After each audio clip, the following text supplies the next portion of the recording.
Alhamdulillah, salatu wassalam ala rasulillah, ala alihi wa sahbihi wa man wala. Moi je suis honoré d'être avec vous et j'aurais aimé, lorsque j'étais jeune, avoir une personne qui va venir, non pas m'aiguiller, mais me donner des éléments de réponse, me faciliter les choses pour que je puisse un peu mieux comprendre. Ce qui va se passer malheureusement, c'est que nous on n'a malheureusement pas de perspective d'avenir et surtout on n'a pas de repères. Les repères ils ont été remplacés par les shayatines, les démons. Et malheureusement lorsqu'on est dans la cité, on a différents types de repères. On a les repères de la musique, on a le repère des fours, on a le repère de l'argent facile, on a le repère dans le fait de ne pas respecter nos petites sœurs et d'aller taper un petit coup avec elles et ensuite de passer à autre chose, telle une abeille qui butine de fleur en fleur. Et tout ce manque de repères en fait, et il y a des petits sourires là dès que je dis ça. Hein. Les gars, mais c'est la vérité à un moment ou à un autre. Pourquoi on fait ça? Parce qu'en fait on n'a pas de repères. Et moi ce que j'aurais aimé lorsque j'étais un peu plus jeune, c'est qu'il y a des grands frères qui viennent et qui me disent ok, il faut pouvoir montrer la voie du bien comme il faut pouvoir montrer la voie du mal. Et lorsque j'écoute les musiques qui nous sont proposées dans les différents raps, eh bien qu'est-ce que nous sommes en train de constater? C'est que faire de l'argent facile, que ne pas respecter les sœurs, que de penser d'un point de vue matériel. Il faut gagner, il faut gagner, il faut gagner. Mais je sais qu'au fond de vous-même, comme il a dit Ned, lorsqu'on se regarde de manière individuelle et lorsqu'on fait des perspectives, lorsqu'on regarde les perspectives d'avenir, lorsqu'on se projette dans l'avenir, qu'est-ce qu'on a envie d'avoir? Plus tard, on aimerait bien avoir une femme avec des enfants honorables, avec un travail qui soit halal, et avec une petite maison, machallah, où je pourrais vivre ma petite vie, entre guillemets, pépère, où je pourrais me respecter, comme nos parents nous ont montré l'exemple auparavant. Or là, c'est difficile. Lorsqu'on grandit dans le ghetto, c'est difficile. Et de la même manière qu'il y a des gens qui vont venir vous voir pour vous faire miroiter le faux brillant de la vie d'ici-bas, la dunya, là où Shaitan, il vous fait que des carottes, que des balayettes, eh bien, c'est pour ça qu'avec mon frère Mohamed Nadir, avec mon frère Nader, on est venu également à travers vous, parce qu'il y a beaucoup de jeunes qui vont regarder cette vidéo-là, vous montrer qu'il y a une autre voie qui est peut-être ô combien plus bénéfique, qui peut être mortelle. Parce que c'est maintenant que vous investissez dans votre futur. C'est maintenant que vous allez investir dans le fait que vous allez bientôt être, Inch'Allah Ta'ala, des bons pères. C'est maintenant que vous allez investir dans un futur travail. La jeunesse, c'est trop important parce que c'est dans votre jeunesse qui va faire en sorte que vous allez avoir un bon investissement dans la vie future. Et surtout la jeunesse, Allah subhanahu wa ta'ala, même si Allah c'est qu'un concept, on n'a jamais vu Allah Azza wa Jal. Moi je vois le bif, moi je vois l'argent facile. Moi je vois la belle voiture, moi je vois la fille qui est là. Allah subhanahu wa ta'ala, c'est difficile, c'est vrai que c'est un concept, mais même Yawm al-Qiyamah, le jour du jugement dernier, il va nous interroger sur qu'est-ce que nous avons fait de notre jeunesse. Parce que c'est maintenant que vous êtes en train d'investir les frères. Surtout et avant tout, prendre conscience que vous êtes important. Parce que le mec qui est en train de vous parler, il ne vous donne pas de l'importance. Alors que nous, on sait que vous êtes hyper important, que vous allez être de futurs pères, que vous allez être de futures personnes qui auraient une responsabilité au sein de la société. Très honnêtement, et là je vous donne la parole. On est tous musulmans, d'accord? Alhamdulillah, nous sommes tous avec a priori une identité musulmane. Pourquoi lorsqu'on sait qu'il y a un paradis et qu'on sait qu'il y a un enfer, on n'arrive pas justement à prendre pour modèle le prophète de l'islam Mohammed? Où Allah subhanahu wa ta'ala nous dit laqad kana lakum fi rasulillahi uswatun hasana. Vous avez en la personne du prophète sallallahu alayhi wa sallam le plus excellent des modèles. Là vous avez entendu ce qu'a dit mon frère Mohamed Nadir et mon frère Nader. Il vous a parlé de la carotte que Shaitan est en train de nous mettre tous les jours. Vraiment, il est en train de nous carotter, mais d'une puissance incroyable. Alors pourquoi, lorsque je regarde la tenue vestimentaire, lorsque je regarde comment on est en train de penser, lorsque je regarde nos modèles, pourquoi on n'arrive pas à suivre le prophète et pourquoi on suit plutôt les modèles matériels? Qui peut me répondre, les frères? C'est pas une question piège. Hein. Là, vous êtes là et c'est à vous de parler maintenant. C'est une discussion libre. C'est une discussion. Pourquoi on n'arrive pas? Vas-y frérot, comment tu t'appelles déjà? Jibril. T'as quel âge? 18. Jibril, 18 ans. Jibril, 18 ans, vas-y Jibi. Je peux t'appeler Jibi. J'aime bien donner des petits surnoms. C'est peut-être parce qu'on s'est trop attaché dans ce monde, non? Parce que tu t'es trop rattaché dans ce monde. C'est pas mal. Il a dit parce qu'on s'est trop attaché à ce monde. Très bien. Et pourquoi tu t'attaches à ce monde? Ça veut dire, attends, lorsque Ned il parlait du paradis et d'enfer, et à vous tous je parle, est-ce que vous pensez que c'est vrai ou c'est faux? C'est vrai. Là vous avez dit c'est vrai. Alors si c'est vrai, pourquoi j'arrive pas à faire la prière? Si c'est vrai, pourquoi j'arrive pas à baisser le regard lorsqu'il y a une bête de meuf qui passe? Astaghfirullah. C'est les fréquentation. Ouais. Ça c'est vrai également une chose. Moi je trouve qu'il n'y a pas que ça aussi. Moi je trouve qu'il y a les gens aussi ils pensent qu'ils ont le temps. Ouais. Ah, masha'Allah. Comment tu t'appelles? Les gens pensent qu'ils ont le temps. Attends Nader, comment tu t'appelles? Ali. Ali, t'as quel âge? 18 ans. Masha'Allah, 18 ans, beaucoup de sagesse Ali. Les gens ils pensent qu'ils ont le temps. Demain je vivrai encore. Ils voient pas la mort, masha'Allah. Et toi? Et il y a Comment tu t'appelles et t'as quel âge? Lamine? 20 ans. 20 ans. Il y a ce qu'on a vu aussi de Tucci. Tu sais, c'est vraiment. En fait, on a connu que ça en fait. L'habitude. Tu vois des gens, en gros, ils viennent, ils réussissent. En gros, en fait, le mot réussir, c'est devenu ça en fait. C'est devenu en gros vendre de la drogue, frapper des gens, montrer que t'es le plus fort. En fait, c'est devenu ça, réussir en vrai. En vrai, réussir, c'est de montrer aux gens que t'es quelqu'un aujourd'hui. C'est pas de celui-là qui a la plus grande foi ou celui-là qui a le plus grand truc. C'est vraiment, on se concurrence dans qui va faire le plus de sous, qui va avoir sa première voiture en premier, qui va... C'est vraiment devenu ça, en fait, réussir aujourd'hui. Et en plus, ça peut t'as avec remarqué tout ce qu'on voit sur Snap, sur trucs, en fait, ça donne envie. Ça donne envie, même si on sait aujourd'hui qu'en gros, c'est pas ça qu'il nous faut, en fait. On sait que c'est l'islam, on sait que c'est le truc, mais il y a ce truc-là, en fait, qui fait que tout le monde se rattache à ça. En fait, aujourd'hui, j'ai envie, en fait, de quoi? D'avoir une femme, d'avoir une maison, d'avoir un truc. Mais pour faire ça, en fait, on nous montre quoi? On nous montre qu'il faut avoir des sous, en fait, aujourd'hui. Si t'as pas de sous, t'as rien. Et on nous fait entendre ça tous les jours, en fait. Tous les jours, t'écoutes n'importe quelle musique, on va te dire, en fait, on dirait ils ont tous des terrains, en fait. Tout le monde a un terrain, tout le monde a de l'argent pour eux, en fait, à ce moment-là. C'est ça qui fait qu'en gros, on est tous un peu... On les envie, en fait. On les envie et on a envie d'être dans ça, nous aussi. Ils ont levé la barre haute dans le faux et ils ont réussi à séduire tout le monde en fait. C'est exactement ça. Un modèle. En fait, tu le regardes, tu l'observes, tu te dis ah ouais, lui il vit. Parce que nous, on prend exemple sur tout le monde, en fait. On va prendre l'exemple sur les plus grands que nous. Quand ils vont à la mosquée, on va dire... Tu sais, des fois, on va les regarder. Ou quand ils vont prier, on va tous ensemble, on les suit derrière. Mais c'est pareil dans le mal aussi. Dans le mal, en gros, quand on va voir une personne, en gros... il se bat, on voit, il va monter en l'air 10 personnes à lui tout seul, on va dire il est trop chaud en fait. On va dire on va faire la même chose en fait. On va s'entrechauffer, on va dire nous aussi on est dedans. Nous aussi on est comme ça. Et en gros c'est comme ça on a réfléchi depuis. C'est cette mentalité qu'on nous a donnée. Mais si ça soit dans le bien, mais aussi dans le mal en fait directement. Et je trouve moi c'est pour ça qu'on a été comme ça depuis tout petit en gros. Vous avez entendu ce qu'il vient de dire? En fait vous êtes entendu, mashallah, tabarakallah. Donc qu'est-ce qu'on a fait? À un moment ou à un autre, parce qu'il y a eu des grands frères et qui vont porter une lourde responsabilité devant Allah subhanahu wa ta'ala, on a pris des modèles des personnes qu'il ne fallait pas prendre pour modèle. Mais écoutez les gars, qu'est-ce que je suis en train de dire et qu'est-ce que je suis en train d'écouter? Zama, comme j'ai grandi dans un quartier où mes modèles étaient des personnes qui étaient néfastes et qui n'étaient pas bonnes, donc en fait moi je les ai suivis. Mais est-ce qu'il y a des gens dans les quartiers qui ont fait en sorte de ne pas suivre ces modèles? Est-ce qu'il y a des gens qui ont commencé à apprendre l'islam alors qu'ils ont grandi dans un quartier difficile? Est-ce qu'il y a des gens qui ont fait en sorte d'esquiver l'argent haram, l'argent qui est illicite alors qu'ils ont grandi dans un quartier difficile? Est-ce que ça existe ça ou ça n'existe pas? Ça existe. Est-ce qu'il n'y a que des mauvais dans les quartiers? Non. Qu'est-ce qu'ils ont fait alors ces gens-là? Ils ont fait un choix ou pas? Maintenant je reviens à ma question initiale. Qu'est-ce qui vous empêche, et là je parle sincèrement les gars, et j'aimerais que tout le monde parle, qu'est-ce qui vous empêche de faire le choix vers le bien? Dites-moi réellement qu'est-ce qui vous empêche? Rien. Jibi, Ben, comme il l'a dit, voilà, c'est le temps. le temps? Demain, Inch'Allah, je ferai mon pèlerinage, je me marierai avec une fille bien.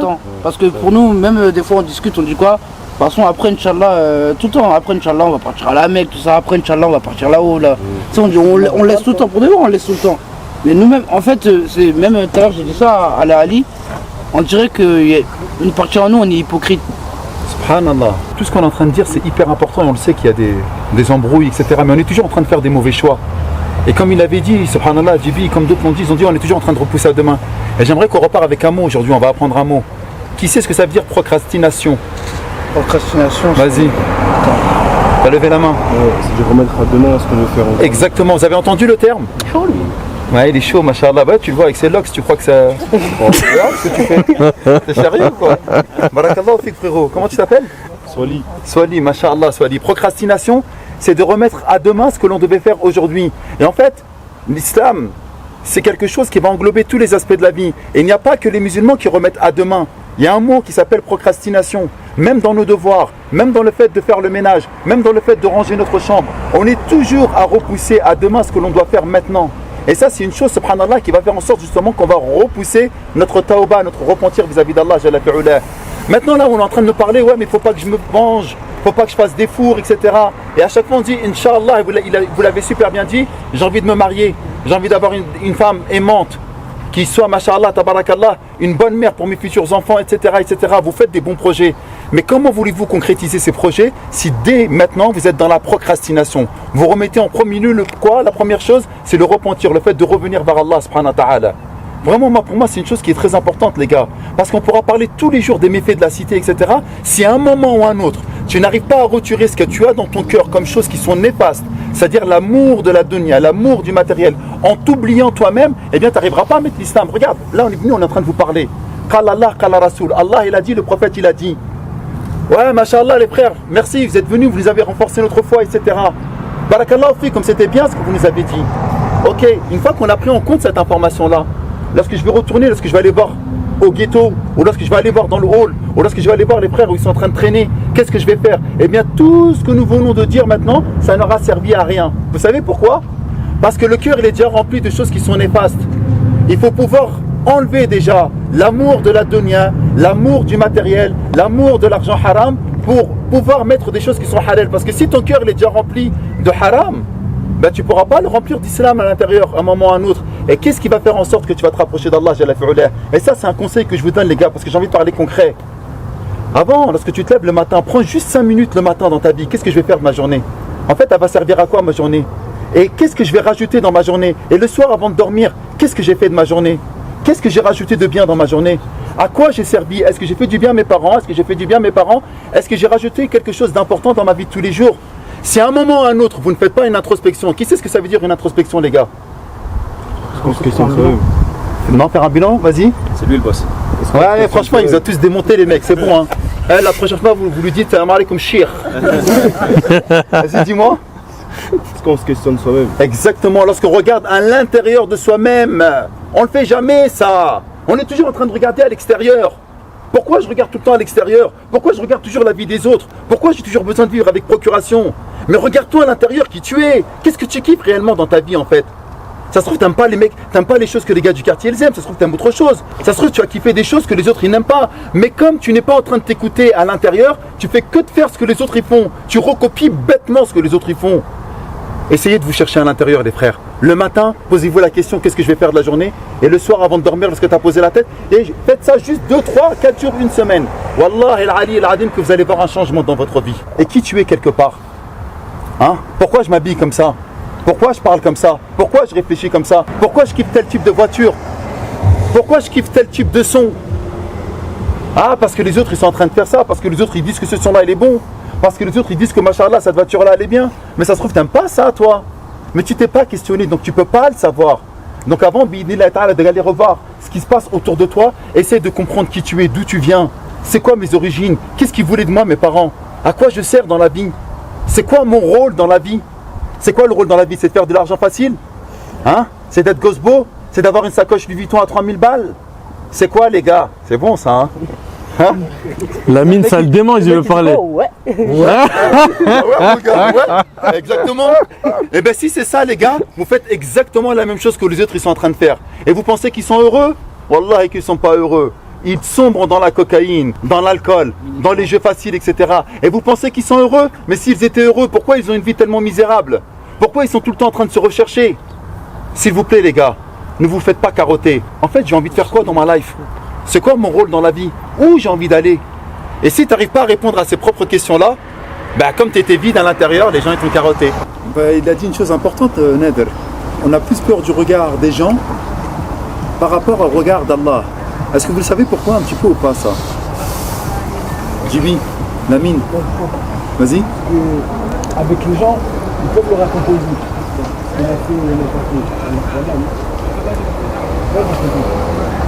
Ah, avec les gens tu peux raconter ce que les autres ont fait, mais avec Allah tu peux pas raconter. Comment tu t'appelles? Souhail. Quel âge tu as? 16 ans? Masha'Allah. Vas-y. En fait, il dit juste que l'aspect de la relation avec Allah subhanahu wa ta'ala, pour parler concrètement, n'est pas quelque chose de véritablement établi. Alors que la relation qu'il peut avoir avec ses amis, ses collègues, ses camarades, c'est quelque chose qui existe réellement. Concret quoi. C'est concret. Et donc qu'est-ce qui se passe en fait? Qu'est-ce qu'il vient de nous dire, Masha'Allah, Souhail? Il vient de nous dire en fait que Allah Azza wa Jal, écoutez bien, et n'ayez pas peur des mots. N'allez pas, ne vous énervez pas sur moi les frérots. Allah subhanahu wa ta'ala, pour la plupart d'entre nous, c'est un concept. C'est pas une réalité. Est-ce que vous comprenez ce que je dis lorsque je parle comme ça ou pas? Hein? On va le sauter. On va le sauter. Ouais, frère, respecte-moi. Respecte le dinosaure. Allah subhanahu wa ta'ala n'est pas quelque chose de concret dans notre vie. Alors que les amis, c'est concret. Lorsque je vais me montrer vis-à-vis de mes amis, et ben là, ils vont me dire, ouais, mashallah, ce que tu as fait, entre guillemets, même si c'est haram, ah, mashallah, t'es un bon, t'es un tueur, t'as bien fait les choses. Mais lorsqu'on fait les choses concrètes vis-à-vis d'Allah, Jalla fi'ula, eh bien, on pense que, voilà, Allah, ok, j'y crois. mais c'est pas quelque chose de réellement concret. Maintenant, imaginez les frères, pour donner un petit peu de... pour concrétiser Allah subhanahu wa ta'ala. Qui aimerait avoir une femme qui soit opérationnelle plus tard? Lève la main. Tout le monde. Bah, y en a, il n'a pas levé la main. Moi Ouais, t'es chelou, toi. Lève la main. Je rigole. Non, il a peut-être. Non, mais il est jeune, t'as quel âge? 18. Non, non, il est dans le circuit, c'est bon. Eh les gars, donc vous voulez tous une femme. À votre avis, avoir une femme bien, est-ce que c'est vous qui allez faire le choix d'avoir une femme bien ou c'est Allah qui va la donner? Très honnêtement. T'as vu le nombre de femmes qu'on peut avoir? Et c'est qui va te ramener, machallah, dans une chose qui va être concrète, qui va te la ramener, machallah, tabarakallah, c'est Allah Jalla fi'ula. Maintenant, la question que vous devez vous poser, parce que vous voulez tous vous marier avec une femme qui va être une bonne mère pour vos futurs petits-enfants. Mais est-ce qu'Allah Jalla fi'ula va vous donner une bonne femme si vous n'êtes pas bon? Pourquoi non? C'est pas parce que ça, il peut le faire, Allah Azzawajal. Mais comme cette fille-là, elle est bien, eh bien, Allah Jalla fi'ula, parce que c'était une fille qui était bien et qui l'adorait de la bonne manière, il veut lui donner un mari qui soit bien. C'est vrai ou c'est pas vrai? Ben, il faut que ça soit vous. Donc concrètement parlant, si vous pensez qu'Allah Jalla fi'ula, il veut vous donner la santé, vous avez déjà vu quelqu'un qui était malade d'un cancer, les gars, ou pas? Qui a déjà vu quelqu'un malade d'un cancer? C'est dur ou c'est pas dur? Il pète la forme, hein. Comment? Il pète la forme. Il pète la forme? Il a un cancer? Masha'Allah, tabarakallah, tant mieux. Alhamdulillah, c'est déjà T'es bien. un tueur. Et c'est qui guérit lorsqu'il y a une maladie grave comme ça? Regardez les gars, il a fait la chimio, il a fait la radiothérapie, les médecins ils ont fait, nous on a fait tout ce qu'on a pu faire. Vers qui il va se tourner dans les doigts et dans la prière? Maintenant on va aller voir Allah Azza wa Jal. Lorsqu'on est en galère, mais lorsqu'on va bien, on va pas bien. Vas-y, dis-moi. De toute façon, il y a des trucs comme ça aussi. À chaque fois, par exemple, quand on est bien, genre, tout se passe bien, les gens ils pensent pas trop à la religion, tout ça. C'est Mais vrai. dès qu'il y a une grosse galère, voilà, il y a une grosse galère hardcore, là la personne elle va retourner vers la religion. Mais dès qu'après que tout va bien se passer, la personne va oublier la religion. Exactement, Jibi Barakallahu fik. Et là, tu fais écho à un hadith du prophète sallallahu alayhi wa sallam qui nous dit, Rasulallah, apprends à connaître Allah subhanahu wa ta'ala au moment de l'aisance et il se rappellera de toi au moment de la difficulté. Ne sois pas comme ceux qui sont dans la tempête, dans le bateau et que les vagues elles font 5 mètres, 10 mètres de haut et là ils disent Ya Allah, mais une fois qu'ils sont sur la terre ferme, ils ont oublié Allah subhanahu wa ta'ala. Eh bien, rappelez-vous que c'est à ces moments-là que vous avez besoin d'Allah Jalla fi'ula et qu'à un moment ou à un autre, que vous le vouliez, que vous le vouliez pas, dans votre vie ça va être difficile les gars. Vous allez galérer un moment ou un autre, peut-être dans une maladie, dans le fait de rechercher une femme, dans le fait d'avoir un appartement, dans le fait de trouver, mashallah, un travail qui puisse être halal. Et c'est qui va vous donner tout ça? C'est qui est Razaq, celui qui donne la subsistance, c'est Allah. Donc essayez de vous rappeler d'Allah lorsque vous êtes bien, comme aujourd'hui, pour qu'Allah, Jalla fi'ula, il va vous donner lorsque vous allez être dans la difficulté et dans la gêne. Les frères, on va conclure, Inch'Allah ta'ala. Première des choses que j'aimerais vous poser comme question, qu'avez-vous pensé de notre assise? Très honnêtement, est-ce qu'on a été relou? Non. Là vous dites ça parce que Zarma on est là en face de vous, des bibars et tout ça. Non, même pas, sinon on serait pas lâché. Il y a quelqu'un qui a dit, Masha'Allah, je crois que c'est Djibril, ça fait du bien de voir les grands frères venir sur les terres, sur le terrain, et venir nous parler. Est-ce que ça vous manque ça les frères? Non, pour de vrai, est-ce que ça vous manque qu'il y a des personnes qui viennent vous parler de religion? Est-ce que ça nous manque? Ouais. Voilà, pour de vrai, ça nous manque des fois. Voilà. Ça nous manque. On entend. En vrai. Bon, regarde ce qu'il a dit, Masha'Allah, Suhail. On dirait qu'on est délaissé. C'est vrai les gars.